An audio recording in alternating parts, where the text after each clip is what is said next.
the home for intelligent Black people. And today we are having, I think today's Thursday. Yeah, Powernomics Thursday, where Dr. Claud Anderson comes in. And Dr. Claud Anderson is the author of the books Powernomics, Black Labor, White Wealth, the Black History Reader, and Dirty Little Secrets. And as you all come in, please greet Dr. Anderson and tell him hello. And Dr. Anderson, I'd like to ask you, my friend, how are you doing today? Oh, I think I'm doing reasonably well. I'm improving, but still coming out of this case of weakness I've had now for about the last 4 or 5 years. But I'm growing stronger every day. Well, you are strong in the eyes of the public, and I know a lot of our folks are always happy to hear from you. I've just patiently waited for an opportunity for us to talk, because I know that people are looking for you. People are looking for you because they feel that there's a little bit of a gap in leadership. There's sort of a misguided energy right now.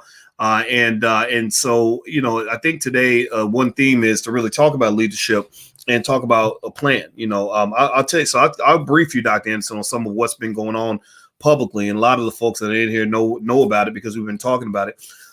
One of the things that's been happening is a lot of the folks that were getting Black folks to rush out and support the Democrats and everything else, they're starting to have concerns that the Biden administration is ignoring Black people. They were upset. These same people were the ones who were saying, Ice Cube is wrong. He shouldn't be asking for anything for Black folks. He shouldn't be pushing for a Black agenda. We just got to get Trump out of office, which is fine, whether you're Democrat, Republican, that's not the issue. But there were a lot of people who didn't feel that Black folks should negotiate for anything before the election, that once Biden got into office, everything would kind of come together. And from what I understand, a lot of people, the Black Lives Matter is now publicly complaining, saying that Biden won't meet with us. He won't talk to us. Who else? There's a lady named Amanda Seales, who is she's a TV star. She's not an important person in that regard. She's a comedian, which makes her a joke. But Amanda Seales was real vocal about really criticizing Black folks that had an agenda. But now even Amanda Seales has actually said, gosh, I'm embarrassed. I can't believe that I supported Kamala Harris and stuff like that. Now, this is not pro-Biden or anti or pro-Trump or anti. It's really about negotiation. Now, I want to ask you about that in terms of, as an expert on power and understanding what it means to negotiate something for your vote. Where did Black people go wrong in this last election, in your view?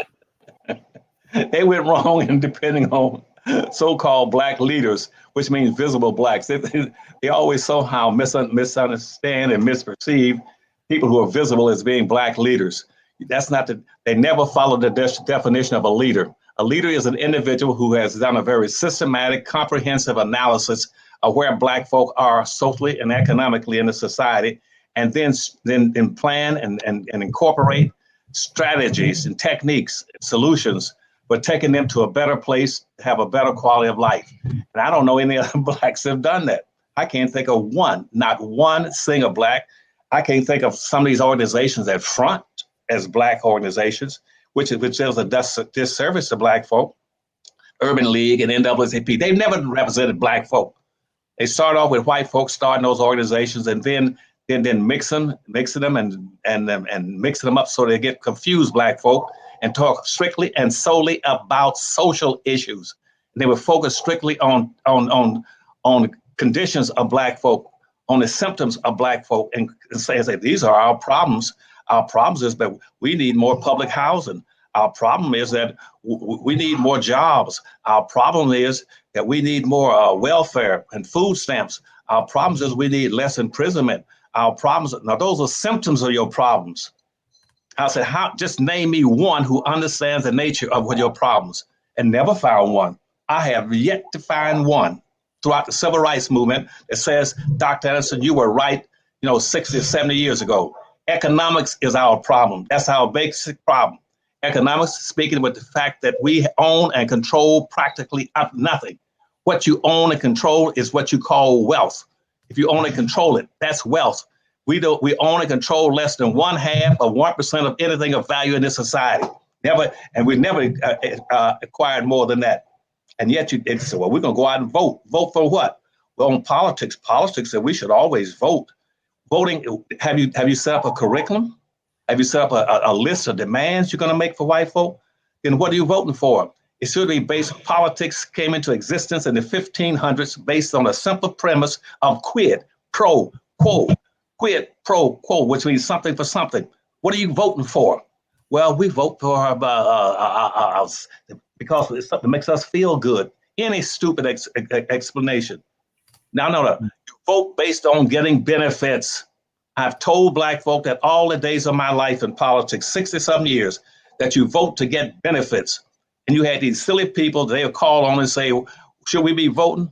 Hell no, unless you got something you're going to demand and something you're going to get in reciprocity for what you're voting for. Because I haven't seen one yet that says, here's why we are voting and here's what we're going to hold you accountable for.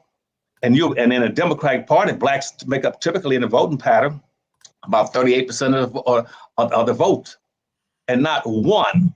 As a matter of fact, Bill Clinton, once I was his deputy political strategist up here in Maryland, and he finally confessed one day, deep in his administration, that he was totally surprised that Black people have never demanded a damn thing from him, except maybe hired one or two people here and there and buying some tickets for the NAACP annual convention or luncheon.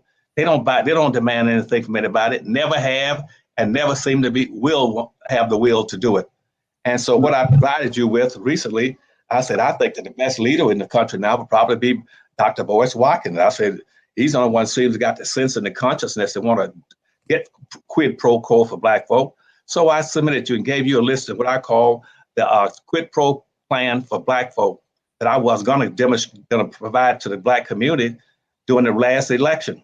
But I held off saying, well, for the first time, I'm going to give in and say maybe these Blacks can stumble into the truth, what politics is all about. So I said, I'll stay out of it. But I said, after this, if they don't do it, I'll just give it to Dr. Watkins. I said, in the meantime, at least they should go set up a Black party, a native Black American party. They didn't even do that.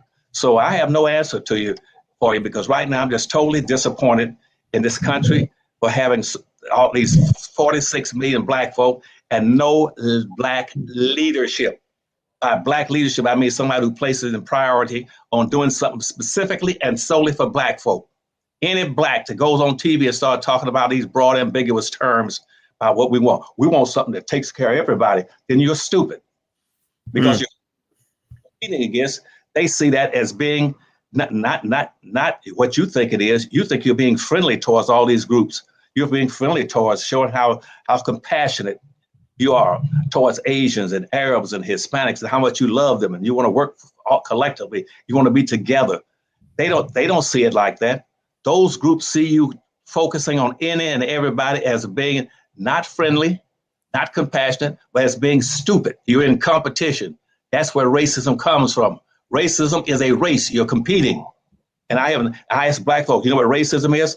Well, doctor, that means that they don't like us because we're Black. You're stupid too. No. So I said at this point in time, I reached an age now where I'm gonna start using the right words myself. Anybody that uses broad, ambiguous words on people who are the descendants of slaves in this country, who I call Native Black American. Use any broad term as a substitute for that, whether you call it minorities, poor folk, people of color, multiculturalism, any of those terms, you're stupid. You're supposed to be putting your own people's interests first and foremost. And that's who you should be competing for, to make sure you come in as a winner. You do not look for equality in a race, not in a horse race, a bicycle race, or a foot race, or a race with human beings trying to survive. We're the only people that keeps trying to be compassionate and supportive of everybody except our own damn people. Wow. Well, everybody who's watching, I'm speaking with Dr. Claud Anderson. Dr. Anderson is the author of the books Powernomics, Black Labor Wealth, The Black History Reader, and Dirty Little Secrets. I encourage everybody to, if you want to educate your own children, which is what we believe in this platform, go to Dr. Anderson's website. It's powernomics.com. That's powernomics.com. Everybody right now, please do me a favor, hit the thumbs up button. Please hit the thumbs up button, share this video, subscribe to the channel that you're on. We are building Black media. We need your support. Please do that. All right. So Dr. Anderson, let me come in and ask you about this then. And I'm glad you kind of put that straight. And in terms of letting us know, like right now, we're at a point where this morning, Dr. Anderson, I told everybody in the chat, I said, I want you to type these words in the chat. I said, I want you to say, I told you so. I told you so, or we told you so, whichever one you want. Because right now, this is a learning opportunity. This is where, because now Black Lives Matter's on their knees. They begging for a meeting with Biden. They ain't got one yet, but they could have arranged for all that before the election. But you ain't gonna get it now. Who was it? That lady Amanda Seals is saying she's regretting because I think Kamala Harris, I think a Republican, Tim Scott, said that America's not a racist country, and the first thing Kamala says is, "I agree." Right. And so she said she agreed. And I think James Clyburn said he agreed. So my point on that was to say, this is really showing you that, these people in the establishment are kind of on the same side. They on that side of maintaining or keep it, or what you might call white supremacy, which to me is keeping power out of the hands of Black people and in the hands of various establishments that are designed to manipulate Black people and control us for bigger means. So can you speak on that? Let's narrow in on the Tim Scott statement that America's not a racist country. So first thing Kamala Harris says is, I agree. And then James Clyburn says, I agree. And I think they threw some extra things in there, but for the most part, a lot of people were taken aback by that. Can you kind of speak to that and just that statement about America being a racist country and what that also means to you? I don't know what moon they're living on. So, but that's what I call moonology. People sit on the earth and look up at the moon and say, I believe in the moon. There are people up there. We got to be nice to those people. No, they don't even know what racism is. I've told you for years, I used to travel around the world and I would ask people in various countries, do they know what racism is? And and I said, if you know what racism is, tell me what it is. And if you tell me correctly, and I will give you $500 right now cash. So in all those years of traveling and offering rewards for somebody who can define racism. Do you know that I never found not one person who's not one of my students who knew what racism was? They don't even know what racism is. How are you going to define something that you don't? And you don't resolve it, and you don't even know what it is? I said, what is racism? They said, well, racism is like I told you a few minutes ago. That racism means that they don't like me, and I know they like me because I got a white girlfriend, and I got white people coming to my store. I even had this conversation with Ollie North, and he was saying, I'm not a racist, Dr. Anderson, and you said it's a racist. I said, why aren't you a racist? He said, because I hire some blacks for my businesses, and all my white friends hire some black folk. I said, so you think racism is anybody who hires a black person is not a racist? That's right. I said, hell, every damn black was working in the field picking cotton. And that was 99% of them. Hell, they work for you all. They just didn't get paid. Damn it. Where you come to stuff because you hire some black folk, but you're not a racist. Racism is a competitive relationship between groups of people who are competing for the ownership and control of resources, wealth, and power. That was the whole point of slavery, Dr. Watkins. Whole point of slavery. I said, do you know what the point of slavery was? Well, it was people, again, they didn't like us. No. What's the point of slavery? What was the purpose of slavery? What did slavery achieve? Slavery was put into effect to systematically maldistribute almost 100% of all this nation's land, wealth, income, power, businesses, and the wealth, privileges, rights, and other opportunities into the hands of the dominant white society. That's what racism was. That was the whole point of slavery. And slavery racism didn't come into a system as a word being exercised or spoken in public discourse until 1859. There was no such thing as racism. Racism was a contest between countries. Started off initially earlier, 200 years earlier, where 9 nations were in a contest, in a race, where they're going to use black folks' labor to acquire wealth and power and resources. Where it's starting off with the Arabs that these black folk in America just loves to death. I love me some Arabs. Love Arabs. Arabs were the first one that started enslaving your butts.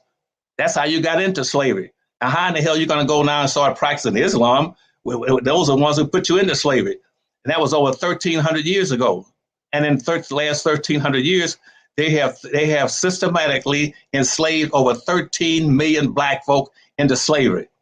And they're still doing it in Sudan and Ethiopia and Mauritania. They still enslaving black folk. These are the Arabs. These are the people that you align yourself with. They were the first. And when they got through with you, then they turned you over to the Portuguese. The Portuguese had you enslaved. And when they got through with you, then they turned you over to the Italians. When Henry the Navigator off the coast of Africa took 16 blacks into Italy and gave them to the Pope. And then the Italians then began to start enslaving black folk. And then when they got through with it, then they turned you over to the French. And then also, then from the French went to the Spaniards, then the Spanish, then the English. Everybody has enslaved black folk on the earth. Everybody. Even the American Indians have enslaved black folk. They were enslaving black folk. Black folks are, well, I got some Indian blood in me. That means you're doubly stupid. That you go out telling people your promulgators that they have also enslaved you, but you still love them. You're bragging about you got some of their blood in you. Indians enslaved black folk in America. They owe black folk. They owe black folk, and yet they're still out there competing against black folk. It is a competitive relationship that lasted until 1859, when all of a sudden they decided, well, 1 year before the Civil War started, that now they had systematically maldistributed all the land and resources in this country into the hands of the dominant white society, the European whites. That's why they were coming to America.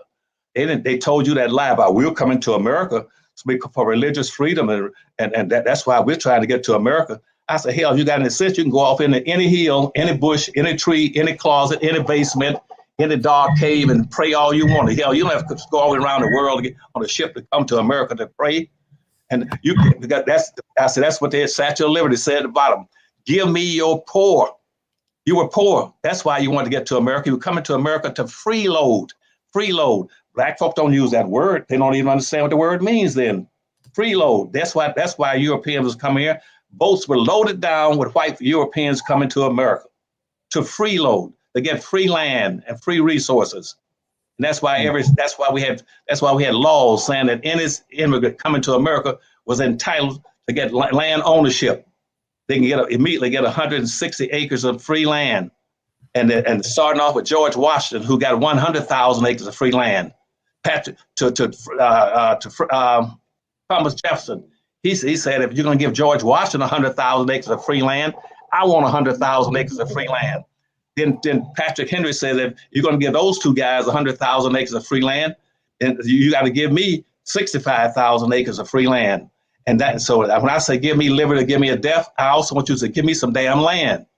And he got land, and every slave owner was entitled to 150 acres of free land for every slave he owned.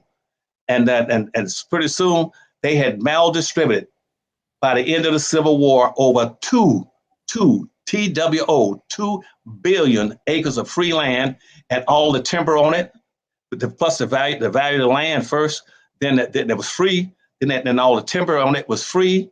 Then all the water on it would be free. Then the gold, the silver, the chrome, the bauxite, the magnesia, the silver, and the oil, and all the other mineral rights went into white folks' hands. That's why by the end of the Civil War, white folk owned 99% of everything. And what they said then is that since we've used black folks' labor to become, all of us here have got wealth and resources behind it, where the average white person then had 3,200 times more wealth than the average slave coming out of slavery. That had 32 times what a slave would have. And that's why even today, I can find 2 white men right now that own more wealth and power and resources than all 46 million black folk put together. That 2 white men got more wealth in America than all 46 million black folk. Now, so what happened was that once they decided that they own and control everything and put blacks into slavery, said he was a slave, he's not a human being, he's 3/5 of a human being. He can't own and control anything, he's not a citizen, and he's equal to a field animal. So then they said, let's keep it like that, which means we are mountain, and these black folk coming out of slavery are going to be miniature animals, as close to the ground as possible. It's let's keep it like that. So racism means make sure that nothing happens to transfer all that wealth and power that was given to whites by slavery, None of it goes over to black folk. Maintain the relationship between whites, Europeans, and the slavers and slave-owned people at the end of in 1859. That is racism. So that's for in all future terms. If anybody asks for, let's do something to transfer something into black folks' hands. Let's be for affirmative action. Be against it. Let's talk about 8A set aside. Be against it. Let's talk about economic equality. Be against it. Whites now are against anything that means transferring some of the wealth, resources, power, land, anything to black folk. That is racism. He doesn't have to do anything else. Don't worry about what he says. If he's opposed to or he's not actively out there identifying economic opportunities for black folk to own and control resources, wealth, power, privileges, and everything else, that is racism. And I don't give a damn if black folk are stupid and they don't understand that. But you make sure that you tell all your students, racism is anybody, any white person who opposes moving resources into the hands of black folk. And it's not, that's all it is, as simple as I can tell you. And you got what black folk right now thinking that, well, black folk can be racist. A black person cannot be a racist. He doesn't own and control enough of any damn thing to be a racist. Racism is a power relationship. Who got the power and who has nothing? And so consequently, I don't care who it is, if it's the vice president or the janitor in the system in the White House. If he's opposed to moving something into black folks' hand and he's not black, he is a racist. All right, everybody. I'm speaking with Dr. Claud Anderson. He's the author of the books Powernomics, Black Labor, White Wealth, The Black History Reader, and Dirty Little Secrets 1 and 2. I encourage you.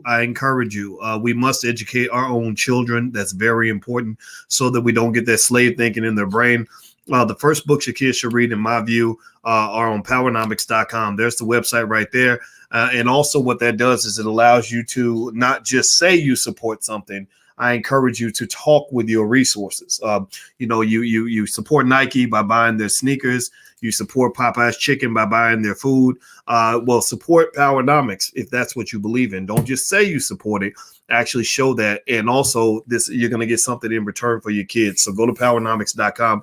Hit the thumbs up button. Please, please, please. Right now, everybody take 1 second. Hit that thumbs up button, hit that share, subscribe button. That's really important to building the channel. We're building Black-owned media.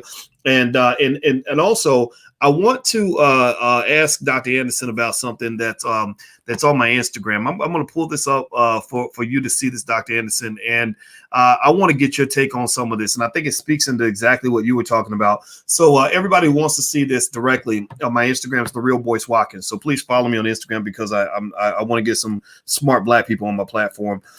So here's what was released recently by Black Lives Matter. And I did a survey today on my Twitter, and I asked the people on Twitter, I said, how many of you trust the Black Lives Matter organization? So in fact, actually, before I show you what they released, I'm going to show you the results of the survey. And my Twitter is Dr. Boyce Watkins 1. So here it is, everybody. I want you guys to see this. So I asked you all, I said, do you trust Black Lives Matter? So basically, the survey's been up a couple hours. 93.9% of you said no. 93.9% of the Black people on our platform said they do not trust Black Lives Matter. Now, we are a little bit different. We're not necessarily overly liberal, but we're not a bunch of Republicans either. It's sort of a mix. It's a mix of Black people that believe in a Powernomics philosophy, right? So they don't fit really in the Democrat or Republican Party. But that kind of blew me away. I think before the election, that might have been, maybe it would have been 60% or something like that. But 94% of Black people don't even trust Black Lives Matter because they feel like they're doing it wrong. Now, I shared that with you, Dr. Anderson. So the next thing I want to share with you, and then I'd love to get your thoughts on this. Black Lives Matter today put out a list of what they call demands. And I'm going to read through the first sentence of each demand and then kind of get your take on it. They said their 7 demands are: 1, to convict and ban Donald Trump from running for future office; 2, expel Republican members of Congress who attempted to overturn the election and incite a white supremacist attack; 3, launch a full investigation into the ties between white supremacy and the Capitol Police, law enforcement, and the military; 4, permanently ban Donald Trump from all digital media; 5, defund the police; 6, don't let the coup be used as an excuse to crack down on our movement. 7, pass the Breathe Act. And I guess the Breathe Act is a police reform act. In that whole list of demands, Dr. Anderson, one thing I'll mention is I saw nothing about reparations. I saw nothing about Black people getting access to control of resources. So it was seen as a joke. A lot of people on the page just said, "This is stupid. What is this?" So I'd be curious to get your take on it in terms of what would make sense for a list of demands, and also what's wrong with that list I just provided to you just now. Because it's totally off base. That's it. And I know nothing about the Black Lives Matter. I complimented them for having the ability and the sensitivity to organize, but they mixed it up. They confused everything by bringing in all other people that have got their own separate agendas. They got all these newly fabricated groups, and then who are self-perceived as having been discriminated against. They confuse discrimination with racism. And I told them again that there's bias, bigotry, discrimination had nothing in the world to do with racism. I feel like my whole life was a failure, but I've been telling Black folk this ever since the Civil Rights Movement in the 1960s. That is not racism. Black folk think that somehow because somebody doesn't like you. Racism started off as an economic issue in the 15th century. It's still an economic issue. It's still an economic issue. It has nothing to do with whether or not somebody likes you or preference, somebody discriminates against you. Every human being has a right to discriminate. They can't make decisions if they don't have the ability to discriminate. If I was able to take the top of your head off and reach in there and take a screwdriver and cut off anything dealing with discrimination, bias, and bigotry and hatred, then and say that those things are racism, then you will be a very confused man. You couldn't make any decisions.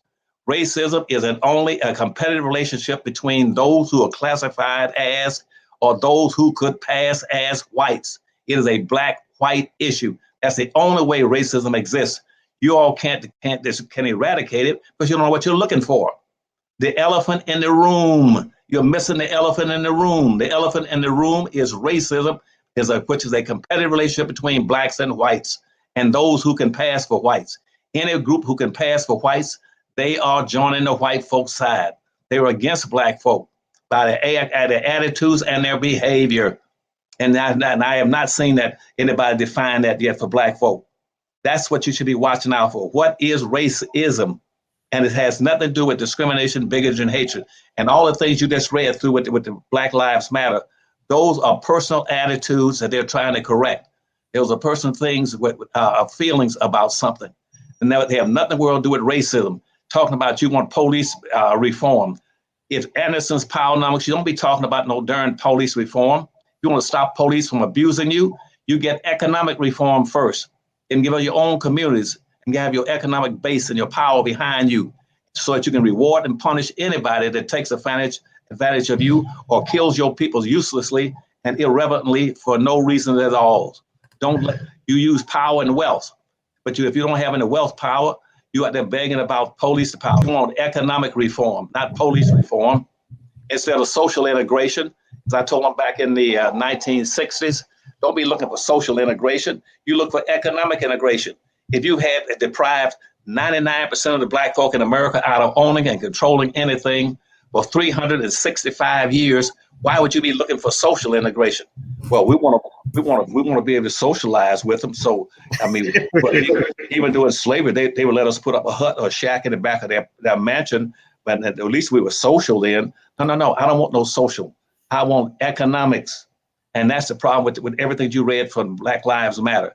They're talking about temporary issues that any individual might feel, that they feel discriminated. I'm a female, and I had to work in the white woman's kitchen for all 365 years. That was discrimination against the female gender. That was economic discrimination against because you were Black. That's why you worked in the white woman's kitchen. So now you're going to run out and join her, thinking that you're going to be equal to her. She sat in that same house on the same front porch, drank the same lemonade and iced tea while you were working in the field. She was the one that whipped your butt in the evening when you came in out of the field for not having picked enough cotton. You didn't meet the cotton quota that day. She was the one that slept in the same bed, put her head on the same pillow with the white man who owned and controlled everything. She's the one that inherits everything that he owned. She owned, co-control, co-own, and will inherit 99% of everything the white man has. That's a gender issue. That a gender issue that had nothing the world do. 80% of all slaves being brought to America up until 1808 were black men. They didn't want black women here. They didn't start using black women into slavery until after they had wiped out in the Constitution that you no longer could be importing slaves from Africa into America. And once they got into America, they were no longer African American. They were Native American. They were born in America. Mm. So what I'm saying to you in short, and rather than giving you another lecture, is that all those things that the last lives matter is chasing, they are ghosts. They are whips of smoke, miracles, sounds. They don't steam. There's no substance to them. They should be going after everything economic. Anything on that list should have been economic based. It's not talking about redistributing some wealth and resources into black folks' hands. You're off course. You're off the side of the cliff. You're into the sewage. And you're not dealing with black realities. And so, and I don't care who they are. I don't care what position they hold. You got to remember that in this country, wealth controls everything. If they're in the legislature, then wealth will control them in the legislature. That's what I don't care if you're black or white, it's wealth that controls you. If you're sitting in the White House, it's still wealth. And black folk don't have any wealth, so everybody's going to ignore their butts, period. You know, that's a good point you made, Dr. Anderson, about wealth, because think about it like this. I want everybody to hear me. Give me a yes or no if you get what I'm saying here. Think about it. Imagine if you were white. Imagine if you are talking about Joe Biden in the White House.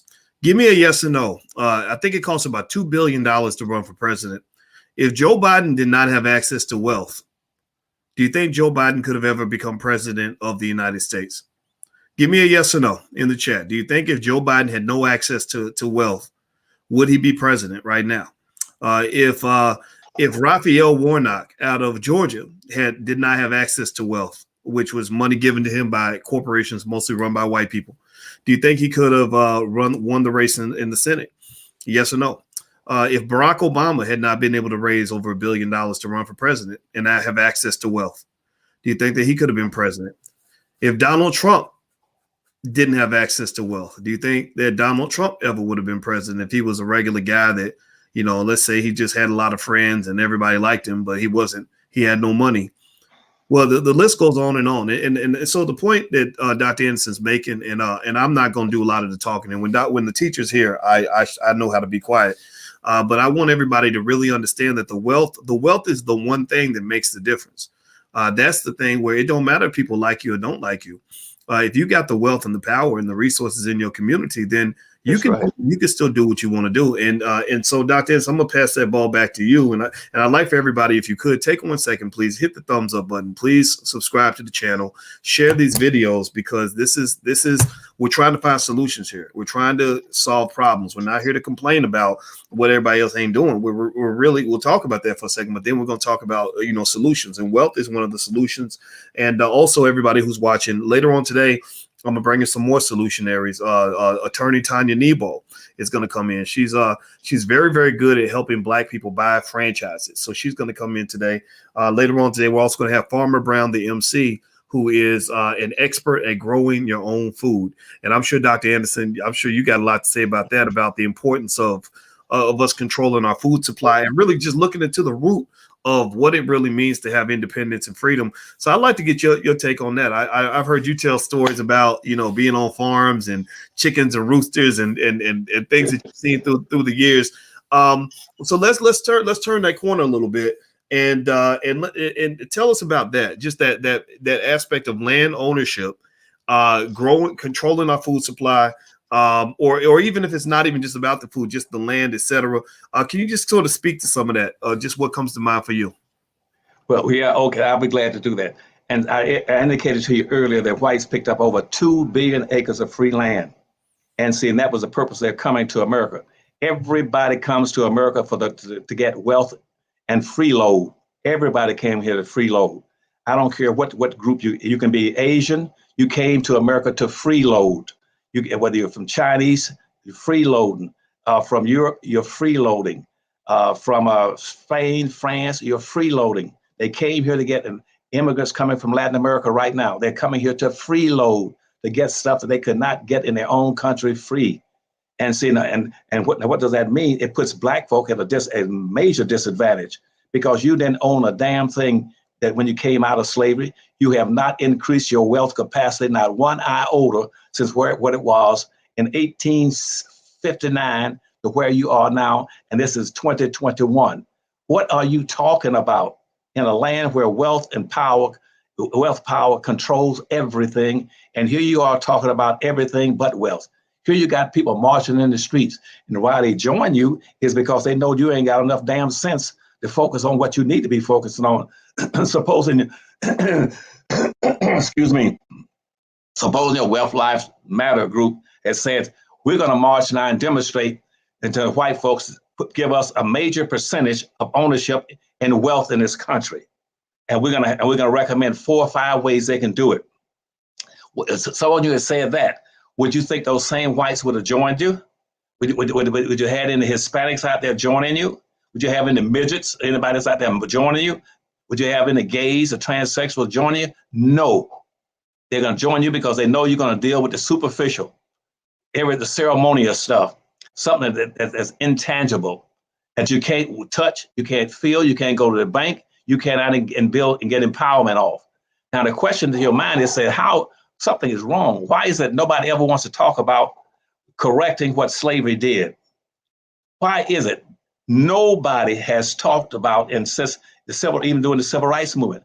Why by correcting, if slavery maldistributed everything into the ownership of whites, where you would always be dependent on them for everything, from what you eat, what you breathe, what you drink, why doesn't somebody correct that?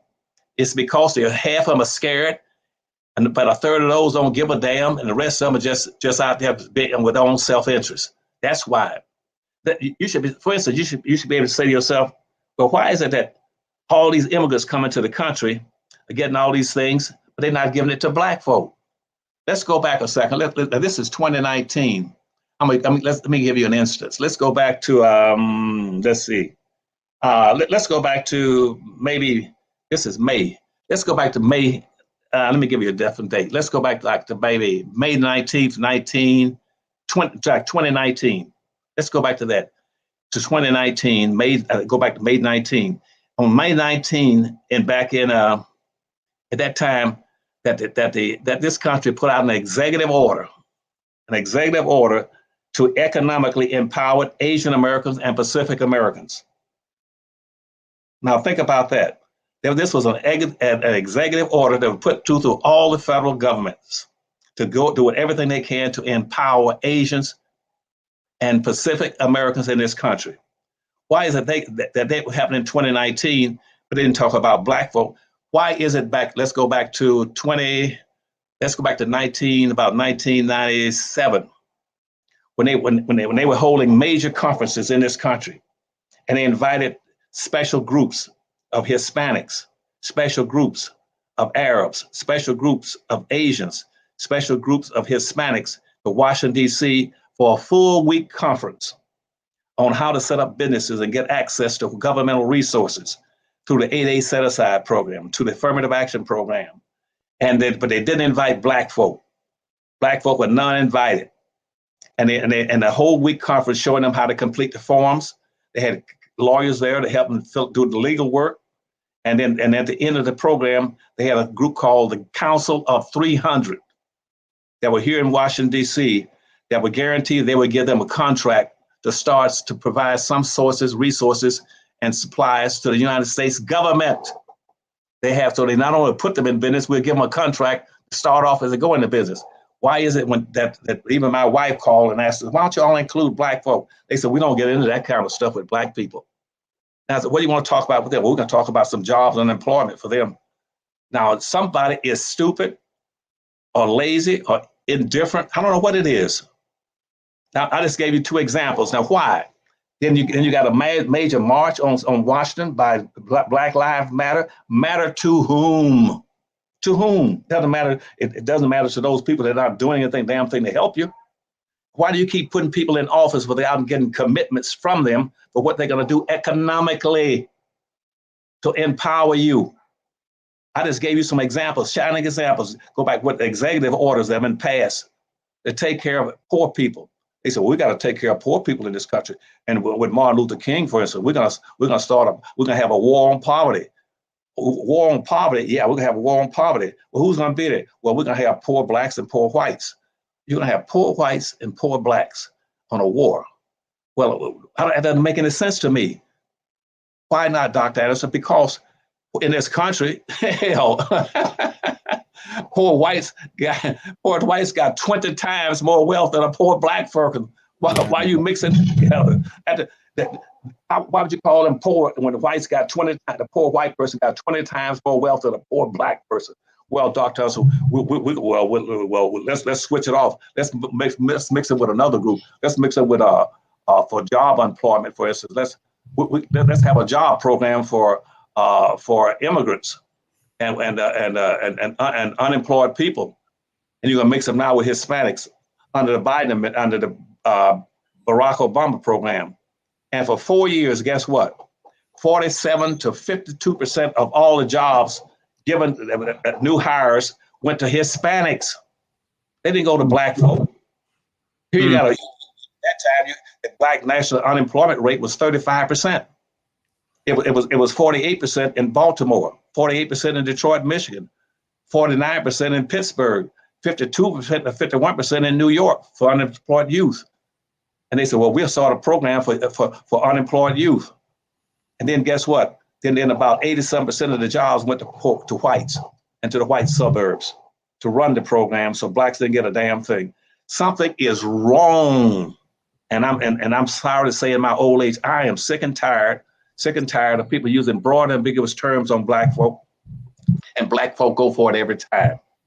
Go for it every time. They talk about getting reparations. How are you going to get reparations when you keep using these broad, ambiguous terms? I said, what is it? What people are you talking about? We're talking about African Americans. No, you ain't talking about no damn African Americans. What in the hell is an African American? Well, we people came from Africa. Every damn body on the earth came out of Africa. What are you talking about? See, I don't have the stomach for it anymore, Dr. Watkins. See, you might be one of the few people got the stomach, you got the strength, you got the subconsciousness, and you know economics better than 98% of the people in the country. Why don't they make you the damn leader for black folk? Why they well, this person got elected in office. He got elected without a brain. So why don't you get Boyce Watkins, let him run the program?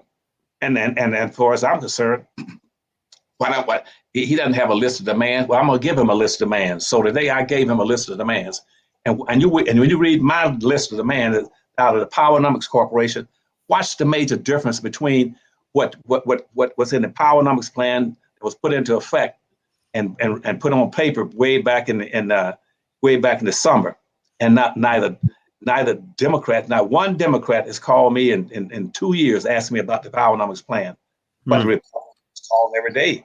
I would get calls from Jared Kushner and people from the White House said, Dr. Anderson, give us your plan. I said, I don't want to get involved in the election.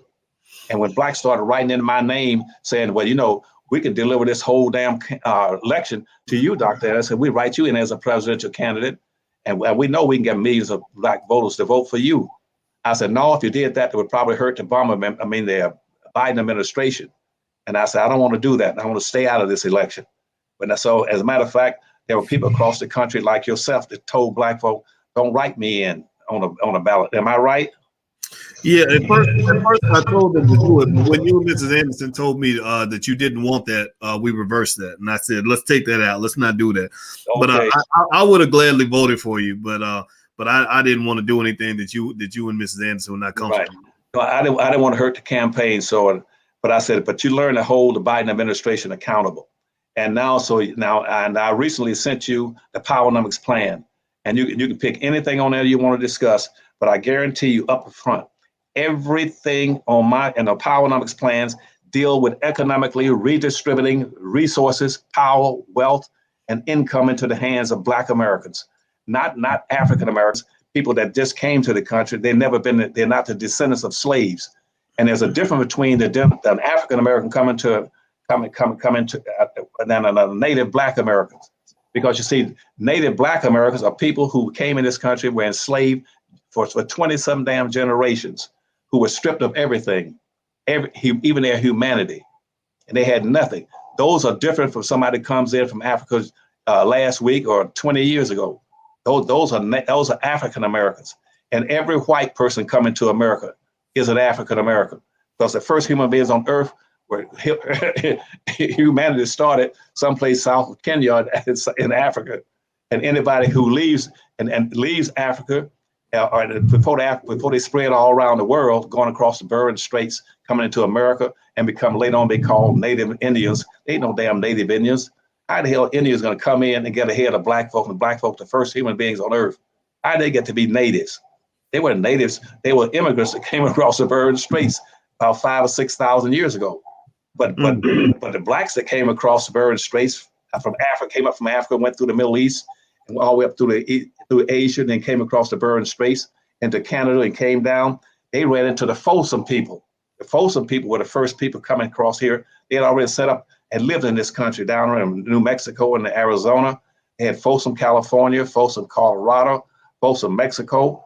Those were Folsom people. The oldest people on Earth are black people. They've been here centuries after centuries after centuries, thousands of years. And they came here for 16,000 years before the Asians did. And these Asians came down and interbred with them, and that's why Indians don't have yellow skin and slant eyes. They interbred with the Folsom people who got round eyes and dark skin. But yet nobody give credit for that. So-called black folk, Native American, is an insult to call them an African American. Anybody that's coming to this country is an African American. And see, if whites started that stuff back about 1840s, let's call these Negroes, let's call them African Americans. Then we're going to ship them out of here, because we're going to bring in about 30 million new Europeans and give them resources. And we don't want black folk be able to lay a claim to anything. So they won't be able to go back and say we enslaved them. And so we'll send them back to Liberia, or we'll send them to some land, set aside a piece of land down maybe around Texas and Arizona and put them down there, or we'll send them back to the Bahamas, because we don't need them anymore. We've taken everything out of them. We've taken their labor. They have enriched us. We don't need them anymore. So we started calling them African Americans. And they said, well, I got blacks calling. I said, Dr. Anderson, you can't call them black, because black is nothing but a color. I said, hell, white is a lack of color. But you don't hear the white folks turning down being called white. Why are you going to turn around and be calling black? Well, that's only color. No. Blackness is the most powerful thing in the universe or on the earth.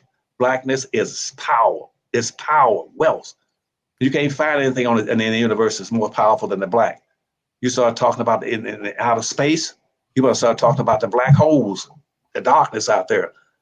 The black holes right now are about 200 times more powerful than the damn sun. It'll suck the sun in and destroy it. Anything on this earth and in the atmosphere is power. Blackness is the most powerful thing. In the color spectrum, you can find is blackness. Whiteness cannot reproduce any color. Black people didn't come out of white folks. You can't get any blackness out of white. But see, I can't get black folk to understand this, because they listen to the black leaders who don't know their butts from a hole in the ground. But anyway, you go ahead and let me get off of that subject. Well, Dr. Anderson, I think that those are great points. And everybody, by the way, I'm talking to Dr. Claud Anderson. He's the author of the books Powernomics, Black Labor, White Wealth, The Black History Reader, and Dirty Little Secrets. I hope you'll go take a look at powernomics.com. That's where his books are. Your kids need to read those books. Those should be the first history and economics books that your children read. We must educate our own children, or they will be miseducated. So give me a yes in the chat if you understand that we must control all of that, starting with what goes into the heads of our kids. Also, please hit the thumbs up button, share, subscribe button. Speaking of controlling ideas, we need to control black media. We need to have authentically owned black media that's coming from black people, not things like BET that are really owned by Viacom, but things that are coming out of the community that reflect your interests. This is a space where I want your voice to be heard. So the more you share, the more you help us distribute these ideas, the stronger we will get. And we are gaining strength. I want you to understand. I want everybody to feel bad, because this is the Black economic revolution. Dr. Claud Anderson is your Marcus Garvey of this generation. You are the soldiers that are a part of this revolution. This revolution is gaining ground every single year. Remember, 5-10 years ago, we were talking about this stuff, wasn't nobody listening. A few years later, more people were listening. Now we got the rappers rapping about it. Ice Cube and celebrities are calling Dr. Anderson. Kanye West called me. First thing he said is, "Can you get me in touch with Dr. Anderson?" Charlamagne the God, same thing. So what's happening now? I want everybody to understand the context here. And I just want to be a vessel. I enjoy just being a part of this because I see what this is becoming. This is becoming something that is going to become powerful. We will accomplish more as a community in one generation than 1,000 government policies will accomplish in 200 years. I want everybody to know that. And you're a part of this. How are you a part of this? You're a part of this because you decide in your household what that culture is going to be. You decide what the priorities are going to be. You decide if your children are going to grow up to become employees or business owners. You get to decide if they're going to become consumers or producers. You decide if they're going to become renters or owners. So by you teaching your children these things, then you are controlling the ideas of the next generation. We can't control all the black folks. Some folks ain't going to listen. That's okay. Because what's going to happen is your children will be their employers. Your children will be the ones who can offer them jobs when white folks are still spitting on them. Right. So I want you to just see the big picture, everybody, so we can make sure we know we are winning. We are winning. It's slow, but we are winning. Last point I want to bring to you, Dr. Anderson, is this. I want to show you a video that that was sent to me today by a young black man that I really think you should know about. His name is King Randall. And King Randall, I might have mentioned, I could have mentioned him to you when you and I were talking, but if I didn't, I'm going to mention to him now. He's a 21-year-old black man who he came to my attention because he ran up against one of the Democratic Party Negro operatives, this guy named Roland Martin, who tried to bash him and beat him up and everything. But King Randall's 21 years old. He built a school called the X School for Boys down in Georgia. He's also raised tens of thousands of dollars, and he just really gets it in terms of when you talk about young people that really are going to lead the future, the ideas that are going to make us great again. He gets it. I'm going to show you a quick little 1-minute video that he sent me today. And I want everybody else to see this because y'all going to be real impressed with this young man. If you haven't seen him or heard of him, then you need to know about him now. So give me 1 second. Let me share this video. Let me see if I can share my audio. Okay. All right. I hope you can hear it. I'm going to play the video. Let me know if y'all can hear it. Okay. Give me a yes in the chat when I start playing it. And Dr. Anderson, let me know if you can't hear it or not. I'm going to play it for you right now. My granddad always told me growing up, he always said on some dirt. And so I know a lot of people are always asking, how are you 21 years old and you know so much, or what are you able to teach your boys? And I'm just like, well, when you have male figures in your life, they're able to teach you a lot of these things. Growing up, we've always been taught to wallow in our defeat. And, I can't go do anything, because something's going to happen to it, or but that's kind of what history has taught some people. But I'm just like, well, why don't you just watch what they were doing and watch their mistakes and not make those? On 40 acres of land I just purchased for my boys in the program. And I know a lot of us, especially in our community, we always heard about that 40 acres and a mule that we've been asking for. Well, I decided to go take it. So, Dr. Was everybody able to hear the video? Dr. Anderson, were you able to hear it? I heard it. Yeah, I did. What do you think? I'm super proud of him. How did you feel seeing that video? I'm proud of blacks like that. I need about 46 million blacks with that kind of an attitude and energy to get out there and own controlled land. White folk knew that land is power and wealth, and that's what the American dream is based on. The American dream.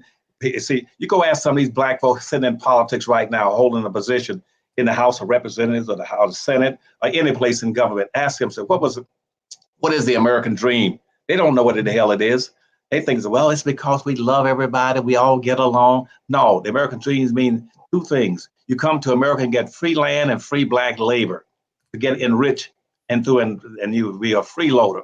That's how all these whites got all the wealth and resources. That's why if you go out west, you can see people owning 100,000 acres of free land, whites all over the South. That those group called the Proud Boys, they came up and hit the Capitol, tried to take it over. They had all got free lands through their ancestors. Black folk were never given 40 acres and a mule. And they turned it, because whites said we give these black folk anything, they can become like us if they own land. That's why every black that gets some land, white folks immediately trying to figure out how to take it away from them. And like that young boy said, get yourself some dirt and own it, control it, and then put it and bring it into production. And right now, one of the things I've asked black folk to do is asking, I got to find something that I can get them to identify with that would signify black folks' dedication across this country. And that's why this thing right now with the Finley group down in Alabama, with the high-speed rail system, the X20 rail system, high-speed rail system, that system would give black folks something they never had. Never in the history of the nation have any black so-called leader come up with and say, we need one thing economically that can go all across this nation that black folk identify and say, this is ours. This is ours. And all that when the government gave whites, gave 12 white groups of wealthy whites across this country, gave them 24 million acres of free land for railroads development across this country. 24 million acres, and gave them $24 million to bring it into fruition. That meant that when you divide that up with those lines, that means every white who started a railroad line across this country, whether it was Ohio or whichever, Pacific and Oregon railroads, they turned around and gave them 6 acres of land on both sides of the railroad tracks. They had 6 miles of railroad free land on this side, 6 miles on this side, going across this nation up and down, except through the South, through the old black cotton belt. They got nothing. They don't want to build anything through the cotton belt. And that's why right now the Finley group are pushing, and the Power Numbers is trying to help them to be able to build a new high-speed rail that will run from South Carolina all the way to Texas and can be extended all the way into Los Angeles. That thing would run at 250 miles an hour across this nation, and then get you there about the same time an airplane would take you, with all the stops in 5 states. There'll be stops in Atlanta, Georgia, stops in Birmingham, Alabama, stops in Jackson, Mississippi, stops in Freeport, Louisiana, and stops in Dallas, Texas. And those 5 states, those are black states, primarily black states. Those cities got black mayors, and they got black city councils, and black folk can buy into and invest in those areas for the first time in the history of the nation. They got a project they can all identify with. No more marching, jumping, and running. No more saying, I'm gonna get I'm gonna go get me a barbecue restaurant. No, this is something that every black can buy into. They can go right on those lines and go across this nation in short order to all those black areas. But guess what? Right now, we're still waiting to hear from the Biden administration. They've been in office now 6 months. They're dealing with everybody about immigrants, about bringing in more immigrants and empowering them. Just like I told you about everybody else. Everybody else gets empowered by our government, but they don't both put them in. Black folk put them in. Now they're working with the Hispanics. Guess what? Half of the Hispanics in this country are Republicans. They voted against Biden. Here's Biden worrying about the damn Hispanics and nothing for black folk. He's going to be sorry about that.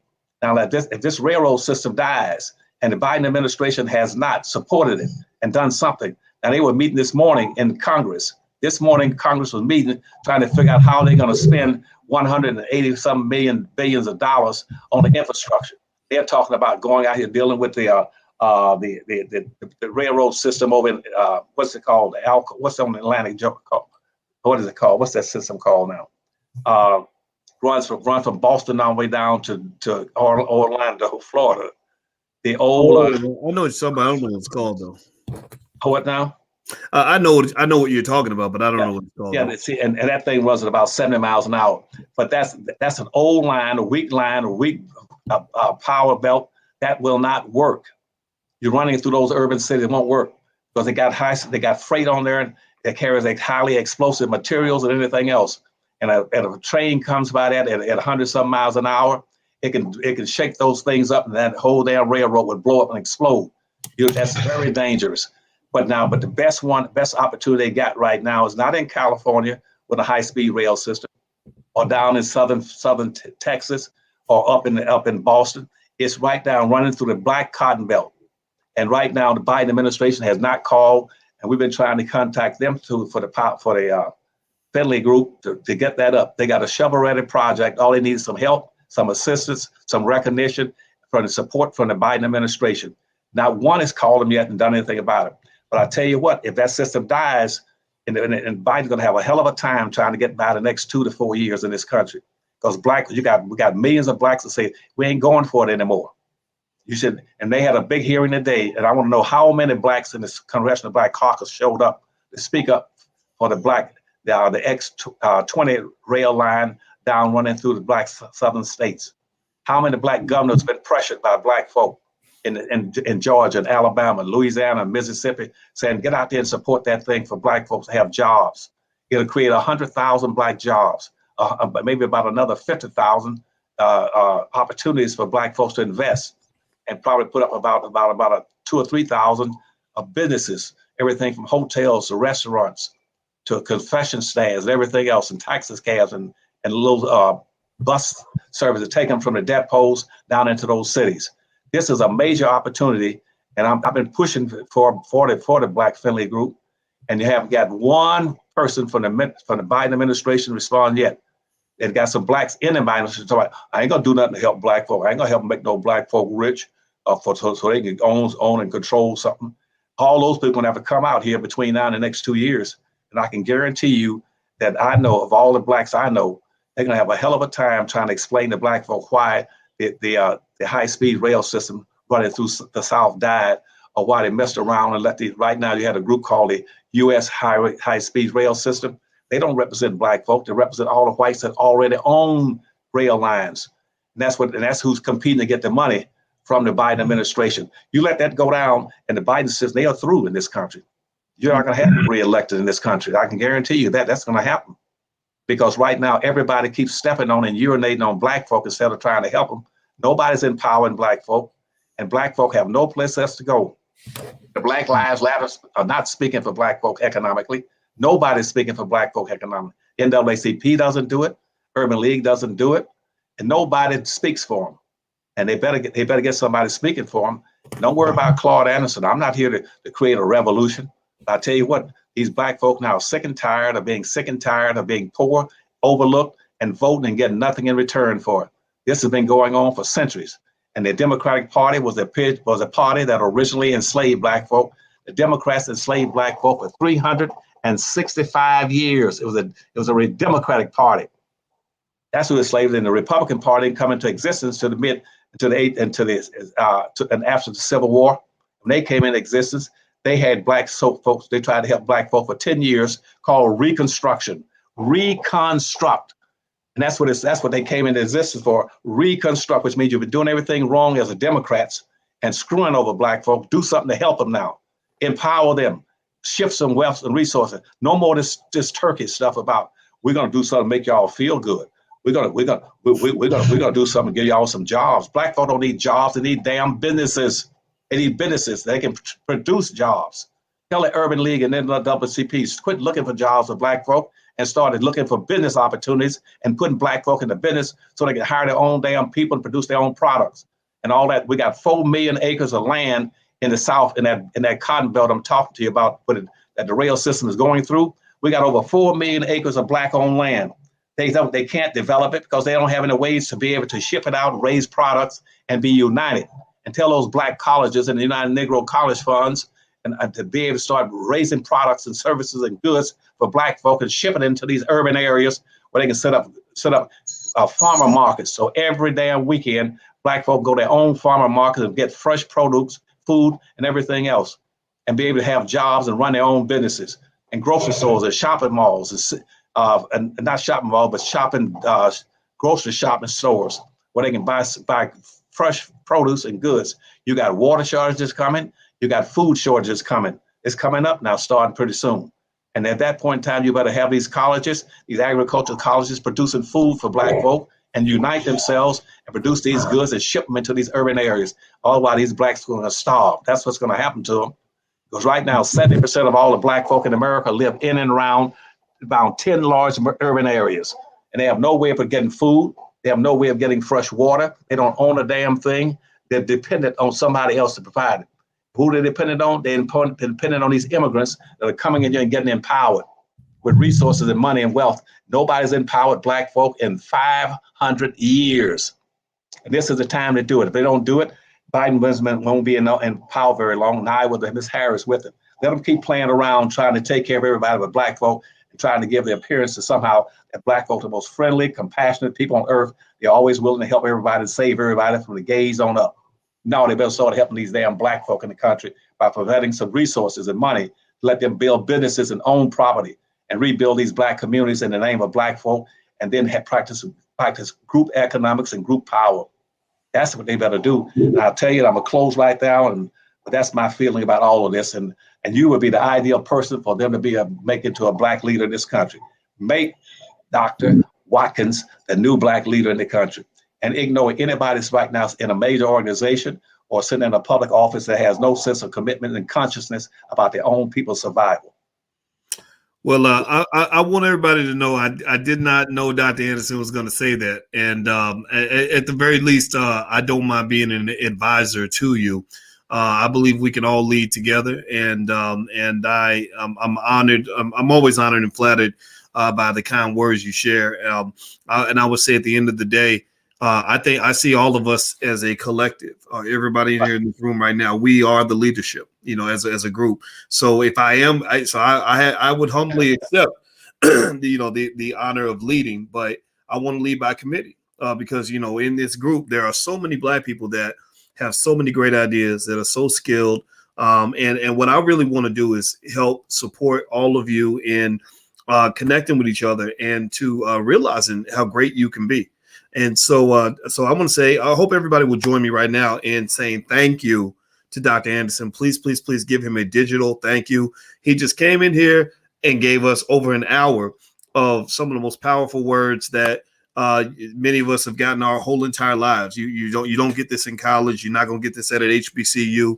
A lot of black folks ain't ready for this. He's ahead of his time, and this is the future for our community. So please thank him. Also, his website is powernomics.com. That's where his book is. Now, a couple things I want to also mention to you guys before we go. One, some of you are here because you got a text message from us. We'll text you from time to time. If you want to get a text, just text the word Boyce to 31996. Text Boyce to 31996. Secondly, Vicki Dillard, you all know Vicki Dillard. She's doing a mastermind this weekend, and it's mostly for women, but men are welcome as well. And if you want to go take a look at what she's got going on this weekend, you can go to flynubianmastermind.com. It's going to be this weekend, and a lot of y'all love Vicki Dillard. And the last piece is Farmer Brown, the MC, who's an expert on growing your own food. We were talking about growing your own food today. Well, if you want to learn how to set up your garden, set up your urban garden, things like that, he's been doing this for years. And he's partnered with the Black Business School to literally teach you a program on how to grow your own food. So if you want to just take a look at what he's got going on, you can go to healthyblackfood.com. The URL's on the screen. He's going to be here tonight, and you're going to get a chance to hear from him directly as well on Dr. Boyce TV. So make sure you subscribe, hit the thumbs up button so you'll be notified when we do this. So I want to say thank you very much, Dr. Anderson, for your time. I really appreciate it. Well, one last thing, and I would encourage them, and you're right on target. I encourage them to try to get to that powernomics.com and get that power pack, the library pack, where they get all 5 of those books. Those books are taken from the beginning to the end, what they need to be thinking about, working on, and championing in this country. And they'll give you the kind of information that the Black Lives Matter group can't give you. There are no books in this history of this nation ever been written like those 5 books. You get all 5 of those books for $100 or $90, whatever it is, and get all 5 of them and start reading them, because so you understand these issues. That is black labor, white wealth. That tells you the nature of the problem. Even the cover tells you the nature of the problem. Black labor, white wealth. So you got timelines in there that show you how whites picked up the money and wealth, how they got it. And Dr. Watkins can show you also in tracking it. He'll show you how throughout history, where they were getting the wealth from, how they were getting it through every group that was getting the wealth, and gives you timelines. That's the first thing. The second thing would be the Dirty Little Secrets books. So you understand again that over 1,000 factoids in there, stories, short stories telling you things that unknown about what black folk have done in terms of achievement. But when white folks start saying you black folk never done anything, no, it's that you white folks are ignorant of all the things that black folk have done and never gave them credit for, nor appreciation for, nor reparations for the things they've done. You got 2 Dirty Little Secrets book in there. You start talking about the Black History Reader and Powernomics. Those two books got 101 questions down there that explain and analyze everything you want to know about those questions, about what should be done. And the last thing is to get those books and start reading them immediately. That is extremely important. Summer's coming up. Make sure those books are in your house, in your library, and in your children's hands, because right now everything is online. Get those 5 books called a library pack, and they get also a free DVD in there on issues about Black folk. And that is now by going to powernomics.com and ordering that power pack. And I know one thing is that if Dr. Watkins tell you to go do it, I know you all respect that man, so you'll be going out there buying those books and trying to read them. And if you have difficulty reading them, he will help you read through them, and I'll come back on at any time. And I'm gonna be coming on, I guess, most of the summer with Dr. Watkins to try to make sure that I take up a little of his time, because I don't want to overwork him. So I'll be there with him to give a lot of noise and verbalize my concerns for you. So go get that the library pack with those 5 Black books for $100 and get the free DVD. And I love you all. And that is I look forward to coming and support. Call every politician you know and says, are you supporting that high-speed rail system through the Black Cotton Belt in the South? And don't be putting all your money into things running up down the East Coast talking about, I can't think of that name of that rail out there. It's called the you mean Amtrak? Amtrak, that's it. They said that putting all your money into Amtrak. That line in bed is so old and wobbly, it just wobbles. And you should be saying we need to have, and they're intentionally avoiding talking about what Europe has. See, Europe has a high-speed rail system. China has a high-speed rail system. All our foreign countries have a high-speed rail system. The United States is the only one, and they're doing that intentionally because they don't want to support the one in the South or the Blacks, the one from. But it'll be mixed on it because whites can also buy some ownership in it. But it'll be majority owned by Blacks, and that'll be running across the South. You hear that Black folks bad mouthing it, run them out of public office, take them out tomorrow. Say, no, you gotta get your ass out of politics and go start selling peanuts on the corner or something.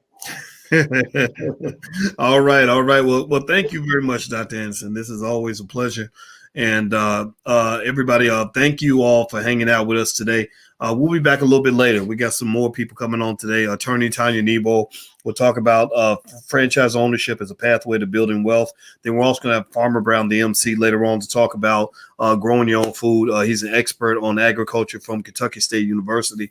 And so we're going to just do what we can to support you. So thank you, everybody. Please have a wonderful day. And we will see you all soon. Hit the thumbs up button on your way out.